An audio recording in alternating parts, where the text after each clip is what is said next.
Ces deux responsables sont tous fraîchement élus ou nommés à la tête de leurs structures respectives. Quoi de plus normal donc de se concerter, échanger et évoluer ensemble. Tel est le but principal de cette visite du directeur de l'École supérieure du journalisme et des sciences de la communication au siège de l'Association des éditeurs de la presse privée, ACEP. Je dois ici rappeler que l'ACEP participe activement déjà aux activités pédagogiques, administratives et scientifiques de l'école de journalisme.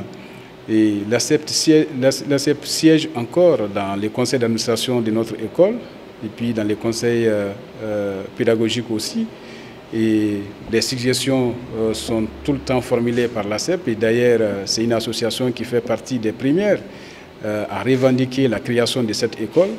Donc il va de soi qu'aujourd'hui, après la prise de fonctions à la tête de l'école, qu'on vienne vraiment prendre contact avec les nouveaux bureaux élus aussi au niveau de l'ACEP.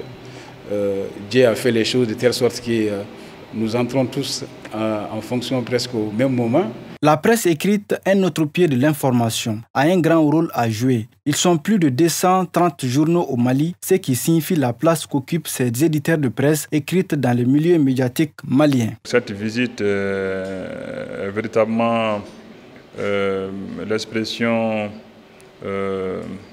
d'ouverture de la part de l'école, la direction de l'école à l'adresse de l'Association des éditeurs de presse privée. Et nous pensons que c'est déjà le point de départ pour renforcer les jalons d'un partenariat qui existe déjà, parce que l'ACEP est partie prenante de la vie de cette institution-là. Nous siégeons au conseil d'administration, nous sommes impliqués à d'autres niveaux dans la vie de l'établissement. Donc nous pensons que d'ailleurs, c'est une obligation pour nous, effectivement, de contribuer à ce que cette école puisse fonctionner le mieux possible. Le président de l'ACEP d'ajouter que son nouveau mandat prend en compte la formation d'une manière générale et l'École supérieure de journalisme et des sciences de la communication peut être utile dans ce sens. Un cadre de partenariat sera mis en place de part et d'autre, prenant en compte les différentes préoccupations.